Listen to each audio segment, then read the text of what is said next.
السلام عليكم ورحمة الله وبركاته. أهلا بكم جميعا. فيديو جديد هنشتغل فيه مع بعض وحدة مربعة. نبتدي على طول بشرح الوحدة. نقول بسم الله ونبتدي نشتغل على طول. النهاردة هعمل البداية مش دايرة سحرية كنوع من أنواع التغيير، ولكن أنا بفضل الدايرة السحرية في كل الشغل علشان الناس اللي بتحب تشتغل بحلقات البداية اللي هي سلاسل مجمعة بدل الدايرة، تشوف برضو شغلها ازاي. لو انتي مبتدئة او حابة تجربي ده وده وتقرري بقى في شغلك هتشتغلي بايه. خلوني اعمل معاكم الاول 5 سلسلة. 2 3 4 5، وهروح عند اول غرزة واقفل بمنزلقة. بحب اخد الخيط ده معايا كده،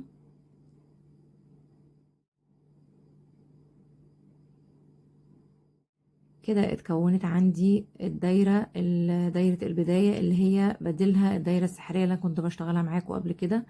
وقفلت بمنزلقة، ارتفعت سلسلتين. خلونا نشوف الارتفاع بتاعنا. انا بعمل ارتفاع شغل العمود سلسلتين، ممكن 3 سلسلة، 2 سلسلة صح، 3 سلسلة صح، ولكن الاظبط 2 سلسلة. قفلت هنا بمنزلقة وارتفعت سلسلة، وهرتفع التانية واعتبرهم ضمن العدد اول عمود. وهعمل اول سطر هيكون شغله عبارة عن 16 عمود متتاليين بدون اي فواصل بينهم جوه الحلقة دي، حلقة البداية. كده تاني عمود وتالت عمود. خلوني اكمل ال16 ونرجع. كملت انا هنا ال16 عمود بلفة جوه الحلقة. انا هعمل كل سطر بلون، فدلوقتي هبدل اللون ده بلون تاني. فخليني اقص مسافة كافية من الخيط تسمح لي ان انا اشطبه باريحية، وعشان هدخل اللون التاني وهنشوف مع بعض هدخل اللون التاني ازاي. نقص بس ايه مسافة كافية اهو. نسيت اقول لكم في البداية انه شغلي معاكم بخيط اليس ديفا العادي اهو، واللون ده لون كشمير. بداية الخيط من اللون التاني. هشتغل ايه؟ هشتغل هنا.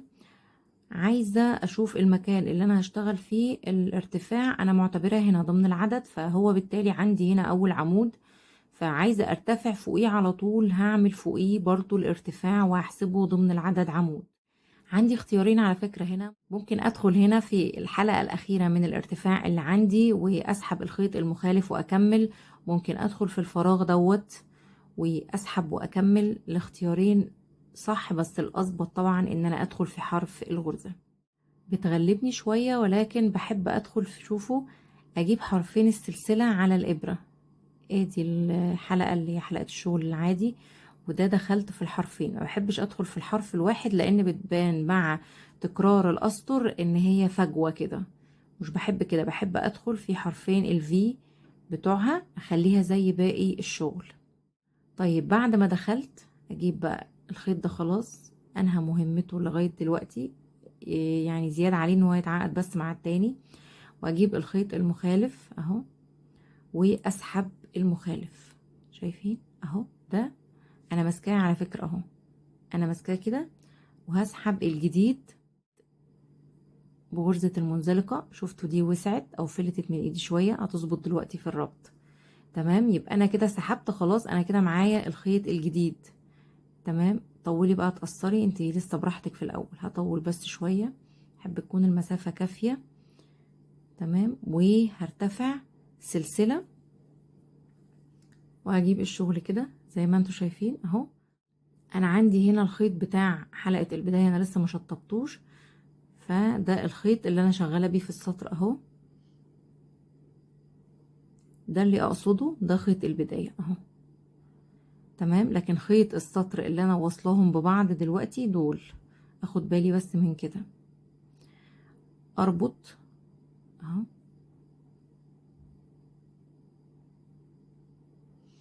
ما بحبش امشي الخيط مع الشغل. الشغل بيكون محكم اكتر ومأمنة الخيط اكتر ان انا اعمل زي ما هتشوفوا كده. شوفوا وعقدت خالص اهو، بس اعقد باللي يخلي دي واسعة، مش اعقد وهي قافلة. لأ، هي لسه اهي مش هتضايق لي دي. تمام، فانا فانا عقدت دي دلوقتي عشان الخيط ده مزحلق شوية، فهعمل عقدة كمان. طيب هي العقدة دي مش هتكلكع؟ لا مش هتكلكع.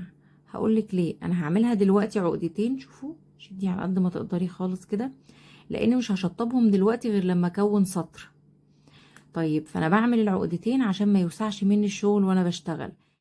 لما اجي اشطب هفك العقدة التانية وهدكك الخيط بإبرة التنظيف من تحت الغرز. شوفوا اهو، ولا بقى في حرف من هنا ولا حاجة. ليه؟ لانه انا بعد ما خلصت السطر دخلت السحبة بتاعة المنزلقة، سحبتها بالخيط المخالف. هعمل ارتفاع السلسلتين اللي هو فوق الاول، اللي هو برضو انا معتبراه هنا ضمن العدد وكأنه اول عمود، وهاخد فراغ سلسلة لان نظام السطر كله عبارة عن اعمدة فوق الاعمدة ولكن بفراغ سلسلة. فهنا انا كده عملت عمود بالاتنين سلسلة دول وخدت فراغ السلسلة، وهروح في العمود اللي عليه الدور بغرزة عمود عادي بقى اهو، واخد فراغ سلسلة وهروح للعمود التالي على طول اهو، غرزة عمود، وهكذا سلسلة والغرزة اللي عليها الدور عمود. السطر التاني أعمدة فوق الأعمدة ولكن بفراغ سلسلة بين كل عمود والتاني. كملت أنا كده الأعمدة وبين كل عمود والتاني فراغ سلسلة، وصلت لآخر عمود هاخد فراغ سلسلة وهشتغل السطرين الجايين بنفس اللون. فهنا مش هغير الخيط ولكن لازم أحدد أنا هشتغل فين. هشتغل دلوقتي على طول فوق الارتفاع ارتفاع عادي زيه، وفوق كل عمود من الأعمدة عمود، ولكن في الفراغ السلسلة هشتغل 2 عمود. خلينا نشوف مع بعض هنعمل ايه. هروح في الارتفاع هجيب حرفين الفي دول على الإبرة وهعمل فيهم منزلقة. بصي ممكن تقفلي كده، يعني دي السلسلة الفراغ فدي السلسلة التانية في الارتفاع، ممكن تقفلي كده منزلقة اللي هو ايه الدارج يعني. تمام.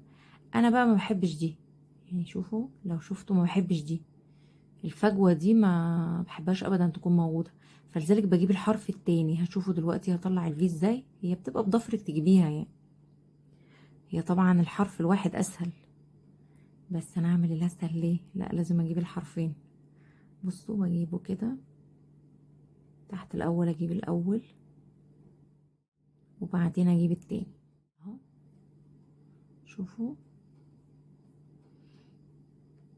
ممكن اشطب دول على فكرة، لو خايلينك او مضايقينك تشطبيهم عادي. شوفوا انا جبت الحرفين ازاي اهو، ده العادي اهو، ده اللي انا شغالة بيه اهو، ودول حرفين الفي على الابرة وفراغ السلسلة والعمود اللي بعدين. اجيب بقى المنزلقة هنا، ادي المنزلقة عملتها، وبعدين هرتفع الارتفاع العادي بتاعي سلسلتين وهعتبره كده عمود، وبعدين هروح في الفراغ. نمط الشغل بقى في السطر ده اهو كده كأنه العمود فوقه عمود، وبعدين في الفراغ هعمل 2 عمود،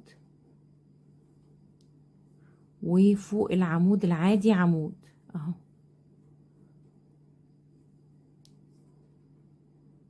يبقى نمط الشغل عمود 2 عمود في الفراغ عمود، من غير اي فراغات ولا حاجة. اروح على طول في الفراغ هعمل 2 عمود، واحد في نفس المكان التاني،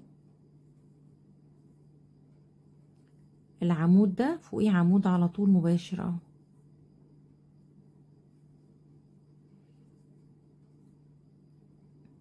يبقى هعمل اللي على الدور ايه، هعمل هنا 2 عمود في الفراغ وبعدين عمود فوق العمود، 2 عمود، عمود فوق العمود، وهكذا للنهاية. كملت السطر الثالث وصلت لنهايته. هقفل دلوقتي فين؟ زي ما قلت لكم في حرفين تاني سلسلة في الارتفاع، بلاش الحرف الواحد. انتي عايزة تعملي كده اهو الحرف الواحد اهو، وتقفلي بمنزلقة بصي في ثانية اهي، بس قلت لكم انا محبش دي، محبش الفجوة دي خالص. هنجيب الحرفين بتوع تاني سلسلة كده وكأني بعمل منزلقة في اول عمود اهو. ادي المنزلقة، انا كده قفلت السطر. شغلي كله دلوقتي ازاي؟ شغلي دلوقتي حشو في المكان اللي انا قفلت فيه، اللي هو انا معتبراه عمود، والاركان 5 سلسلة، وبين الاركان يعني من الركن للركن هشتغل فيه 3 فراغات، 3 سلسلة حشو 3 سلسلة حشو لما يبقوا 3. هننفذهم ازاي؟ انا دلوقتي عملت منزلقة، ارتفعت كمان سلسلة عشان هروح اعمل هنا حشو. رحت في نفس المكان في نفس الحلقتين اللي انا جبتهم على الابرة اعمل غرزة حشو، وكده انا عندي اول السطر. ده كده عندي اول ركن، فبيكون الاركان سلاسلها 5، 3، 4، 5. هفوت ايه او هشتغل ازاي؟ هبقى ماشية 1 2 التالت حشو، 1 2 التالت حشو. ازاي؟ انا كده اشتغلت اهو فوق عمود، هفوت غرزة 2 فوق التالت حشو، اروح اهو كده حشو. طيب هفوت 1 2 والتالت حشو، همشي بكام؟ ده الركن، الركن 5 سلسلة، لكن بين الأركان 3 سلسلة، وهفوت عمود وتاني عمود، تالت عمود هعمل فيه على طول غرزة حشو. طيب بين الركن والركن هعرف منين؟ الركن بينه وبين الركن التاني 3 فراغات بالنظام ده، يعني اهو خلينا نجيب التاني 1 2 3، وافوت عمودين وفي تالت عمود هشتغل غرزة حشو، وبعدين 1 2 3 لاني قلت 3، التالت بتاعهم اهو غرزتين، والتالتة هشتغل فيها غرزة حشو، والركن 5. يبقى انا كده وصلت للركن التاني بعد ما عملت ال3 دول. الركن 5، 1 2 3 4 5، بس نفس القصة، بفوت عمودين او غرزتين، وفي تالت اهو 1 2 في التالت هشتغل غرزة حشو. شوفوا هبقى انا كده كملت هنا الاركان، شوفوا كده ده ركن وده ركن. خلاص هي كده وضحت قدامك ازاي ده ركن وده، هي هوت شوية بس هتظبط دلوقتي في الشغل. ده ركن وده ركن، وبينهم ايه؟ شوفوا بينهم اهو 1 2 3، بينهم 3 فراغات، في بينهم طبعا حشو. طيب يعني هعمل هنا زيهم، هعمل هنا دلوقتي 3 فراغات زي دول بالظبط، وبعدين ركن ونكمل. وصلت انا كده للاخر، الاركان اتشكلت معايا اهي 4 اركان وبينهم 3 فراغات. انا كده في تالت فراغ، ادي تاني سلسلة تالت سلسلة اللي بمشي بيها، وعايزة اروح اعمل هنا منزلقة في الحشو علشان ابتدي شغل السطر اللي بعدين. عفوا انا هسحب المنزلقة من الفراغ لان شغل السطر الجاي كله في الفراغات دي، فسحبت في منزلقة تانية. هسحب المنزلقة بتاعتي من الفراغ اللي بعد الحشو اللي هو في اول 5 سلسلة اهو، سهلة. وهقلب كده، وعندي دي خيوط البداية اللي هي في الوصلات الاولى اهو، ملناش دعوة بيها، ممكن تشطبيها. ساعات بشطبها اول باول، بتسهل كمان الدنيا لو انت بتتلخبطي او بتتلخفني بيها. حافظ بس على الابرة تكون ايه في الخيط كده علشان لما اعقد. ارتفعت هنا سلسلة، هرتفع سلسلتين وهعتبر السلسلتين دول عمود زي ما احنا شغالين، ولكن خليني هنا اشتغل معاكم بعمود اللي هو بديل للارتفاع وما بيظهرش زي السلسلة في الاول، علشان اقولك انه ممكن تكوني يعني ممكن تطبقيه وترجعي تاني للسلسلة عادي بشكل ما بيبوظش الشغل ولا حاجة، بالعكس بيفضل متناسق زي ما هو. ارتفعت السلسلة، ادخل تاني هنا واجيب كأني هشتغل غرزة حشو. اشتغلت معاكم الارتفاع ده في مفارش وحاجات كتير برضو، ده صح وده صح. هدخل بقى في الحرف التاني اللي هو ده، في 7 بتاعة الحشو ايه، انا هدخل في السبعة اللي هو الناحية دي، هجيبها على الابرة كده وهدخل فيها وهعمل حشو تاني كده. شوفوا بقى عندي كأنه عمود اهو بالظبط، والسلسلة اللي هي راس العمود اللي انا اشتغل فيها غرزي عادي. هشتغل هنا ايه في الفراغ ده اللي هو الركن تحديدا، هشتغل 5 عمود 3 سلسلة، 5 عمود في نفس المكان كده. اول عمود هعمل تاني عمود، خامس عمود، قلنا 5 و3 سلسلة و5 كمان في نفس المكان.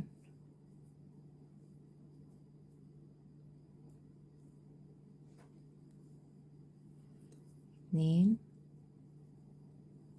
خامس عمود كده. الركن الأول 5 عمود 3 سلسلة 5 عمود. أنا عندي هنا 3 فراغات 3 سلسلة، تعالوا نشوف هنعمل فيهم ايه. هنعمل في واحد حشو، وفي واحد 7 عمود، وفي واحد حشو، وأرجع أكرر الركن ده هنا تاني.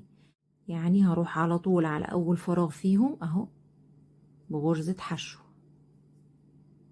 وبعدين هعمل هنا في التلاتة دول اللي في النص بتاعهم هعمل 7، 7 عمود بلفة، 1 2 7 عمود بلفة، وهنا حشو زي اللي قبله بالظبط كأني بقفل البتلة اهو. بعدين هنا هعمل الركن اللي انا عملته هنا تاني اللي هو عبارة عن 5 عمود بلفة 3 سلسلة 5 عمود بلفة. كملت انا كده الركن 5 عمود 3 سلسلة 5 عمود زي الركن ده بالظبط. هعمل ايه؟ هشتغل هنا غرزة حشو، خلينا نشوف هنكمل ازاي. ادي الركن حشو في الفراغ الاول 7 عمود حشو الركن، وهكذا هنا حشو 7 عمود حشو الركن تاني يكرر 5 عمود 3 سلسلة 5 عمود هنا، وهكذا. وصلت كده لمجموعة ال7 عمود اللي بقفل بعدها هنا بغرزة حشو بالشكل ده. وبعدين هروح هنا عند راس اول ارتفاع اللي هو سلسلتين بس، اللي هو عندي هنا شبه العمود بالظبط اللي انا عملته معاكم. هقفل بمنزلقة وهرتفع وهبدأ السطر من هنا، ولكن لاني هكمل باللون المخالف التاني فانا هدخل هنا تحت حرفين السلسلة وهسحب باللون المخالف زي ما عودتكم في اول كل سطر اهو. ادخل تحت الحرفين بتوعهم، هقص مسافة كافية من الخيط واجيب برضو الخيط المخالف بمسافة برضو كافية واسحب المنزلقة. كل الخيوط دي طبعا تشطيبها اول باول حلو جدا بيسهل لك الشغل، لكن انا ساعات والله اوقات ما ممكن مثلا اشطبها اول باول، واوقات بسيبها للاخر، فبيبقى بالذات كمان لما تكوني بتشتغلي في وحدات عدد بتبقي عايزة تغيري بقى نمط، تشطبي مرة اول باول، مرة ما تشطبيش غير في الاخر خالص كتغيير، لان شغل الوحدات التكرارات دي بيبقى الى حد كبير يعني ممل شوية، ولو ان الناتج بتاعه ممتاز يعني. فانا كده سحبت وهرتفع بسلسلتين عادي اهو. عملت هنا ارتفاع غريب مش ظاهر خالص، هنا الارتفاع اللي انا عملته مش فارق خالص، بالعكس شكله احلى كمان من السلسلتين. هرتفع هنا سلسلتين، الارتفاع اللي عملته قبل كده اللي هو مش سلسلتين مش ظاهر خالص، بس انا هنا حابة اعمل الارتفاع اللي انا عملته معاكم في السطر اللي فات، لانه انا هعتبر ده وكأنه عمود دلوقتي.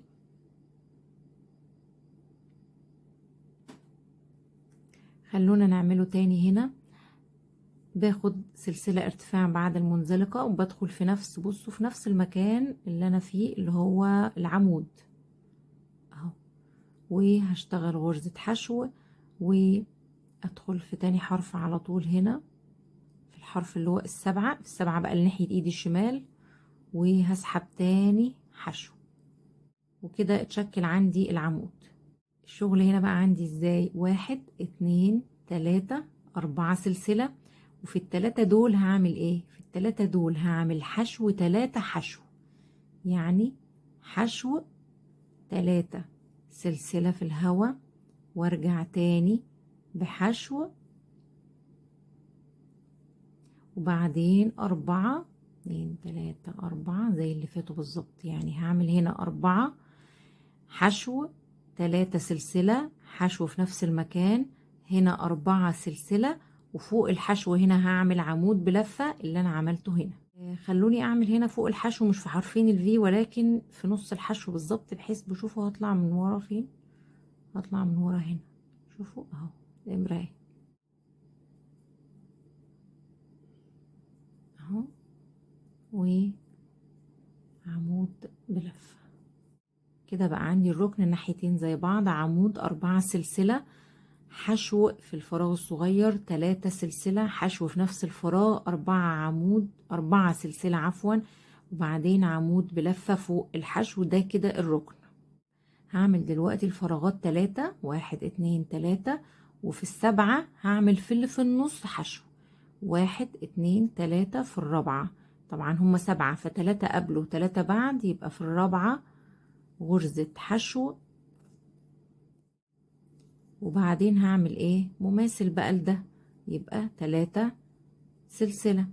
هروح للركن.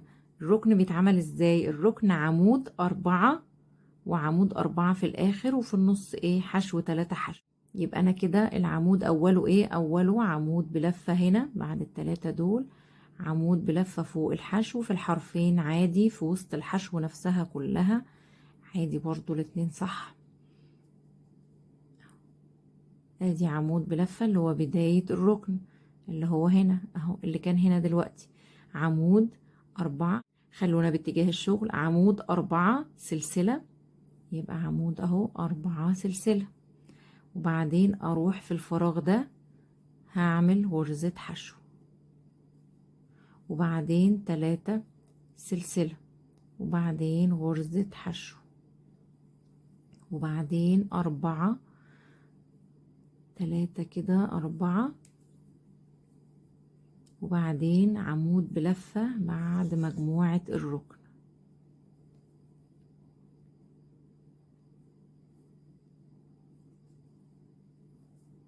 اهو، وبعدين 1 2 3، وفي السبعة هروح في الرابعة، يعني في مجموعة السبعة هروح في رابع غرزة اللي هي في النص، هعمل حشو، هعمل 3، وبعدين هنا عمود، وبعدين هعمل الركن زي ما عملت هنا ونكمل.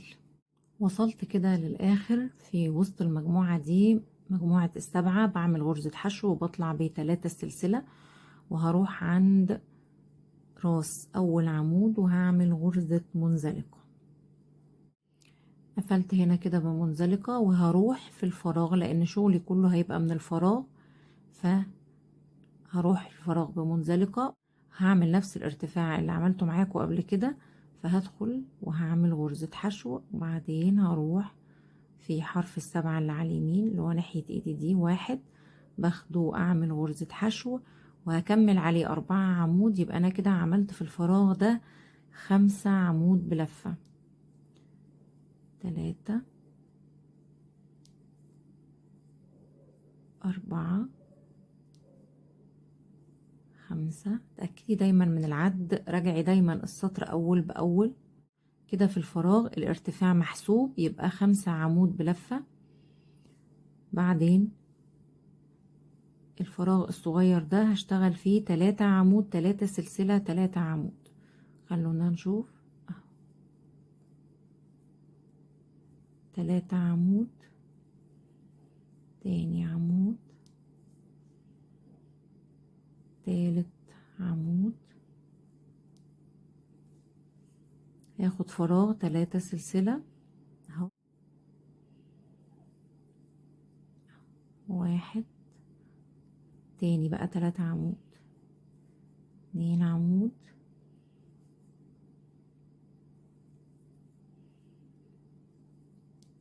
بدون اي فراغات، انا ماشية على طول. ولو اتعودتوا بقى خلاص حفظتوا شغل الاركان، يبقى هعمل هنا ده بقية الركن، يبقى هعمل هنا 5 عمود بلفة، 5 عمود بلفة. وكده الركن. الفراغين ال3 دول اللي ورا بعض هشتغل فيهم 3 3، يعني من غير سلسلة ولا اي حاجة، 1 2 3 في نفس المكان اللي هو التلاتة الاول دول، واروح للي بعده 3 3، بعدين 5، وبعدين في الفراغ ده 3 سلسلة، 3 عفوا 3 عمود، 3 سلسلة، 3 عمود، بعدين 5 اللي هو زي الركن ده، وارجع لكم لما اخلص السطر. كملت كده السطر، وصلت لاخر 3 اللي هي في الفراغات دي. خلاص كده كل حاجة خلاص سهلة. هقفل هنا بمنزلقة، منزلقة، هقص الخيط وكمان اشطب الخيط اللي جوه. كده الحمد لله خلصنا شغل الوحدة. الوحدة دي ممكن تعمليها مثلا وحدات بعدد كتير جنب بعض وتشبكيها، تعملي منتج نهائي كمفرش او رانر او بطانية او اي حاجة. كنت تستخدميها برضو كوحدة تزيين، تعملي مثلا يعني برشح لك ان انت كمان تعملي ليها اطار احلى من كده لو هي لوحدها يعني، لكن دي هتتشبك مع وحدات تانية. لو هتعمليها لوحدها كمثلا هتحطيها على شنطة قماش، او حتى شنطة كروشيه سادة بغرزة حشو، شنطة بحر او الى اخره. ممكن تعملي هنا بدل التلاتة دول 2 وبعدين بيكو ب3 وبعدين 2، ده في الاركان. وتمشي بقى على كل دول واحدة بيكو واحدة عادي، واحدة بيكو واحدة عادي، هتديكي اطار جميل قوي. عشان ما تبقاش يعني كده لوحدها تتشبك، لكن اعملي لها اطار، اطار بقى باي شكل، حتى لو اطار باللون المخالف دوت، فستونات من بره، اي شكل. يا رب اكون قدرت اشرحها بشكل كويس استفدتوا بيه حضراتكم. لو وصلتوا للجزء ده في الفيديو فشكرا جزيلا على المتابعة، ونتقابل ان شاء الله في فيديو جديد، والسلام عليكم ورحمة الله وبركاته.